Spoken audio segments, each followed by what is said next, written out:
GameCube games you can't really play on Switch, so either you can pay a lot of money for GameCube games because this is a game I have, classic Pokemon game that will $435 if you still own the box. Even the roots value is $130, and of course it's probably much more expensive if it's sealed.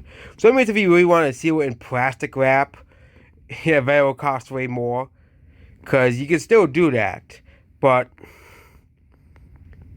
a classic Pokemon game released 20 years ago is worth a lot of money if you get a copy. Pokemon Colosseum is the game, and if you own a sealed copy of the game, it's well up to $445. Of course, this price is only going to get increased in value because, the GameCube didn't really sell too well. Yes, these games may have sold 1 million copies, but if everyone who wants the game, but if more and more people get interested in buying a GameCube or buying retro gaming, I never understood why game developers, say, what, people want to buy these old games still. Let's, reproduce it. Let's just, make some copies so we don't have to, so the prices of retro gaming isn't so high. I don't know why, game developers, especially Nintendo and Sony, they're the big culprits. Even like Atari, they re-released their consoles. I believe they did. And Sega, they re-released it in Brazil. The Sega Master System and the Sega Genesis.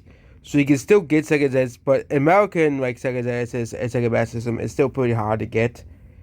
But it's much more easy to get like an NES or Super Nintendo. Even Nintendo places the kind of brand the trend with the digital old NES and Super Nintendo. But I think they should just reproduce the consoles for people who are interested in playing these older games.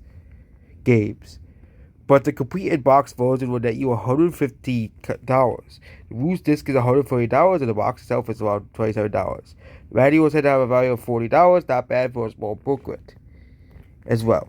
So, again, there's probably a reason why for many of these older games, like the GameCube, for example, people do emulate games of GameCube games because it is very, very hard to play these games legitimately unless you want to fork over hundreds of dollars for, copies that have already been bought as well.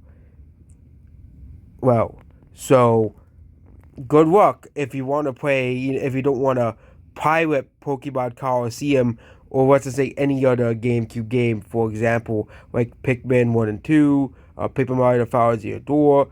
Fortunately, those games will be, Thousand Door and Pikmin 1 and 2 in 2024 will both be playable on the Switch, so there is a legitimate way to play both games, even if Paper Mario Thousand Door is a remake and not just a port.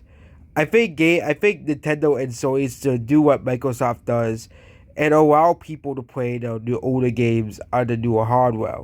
So people don't have to rebuy games over and over and over again. But again, Sony and Nintendo don't care about that stuff.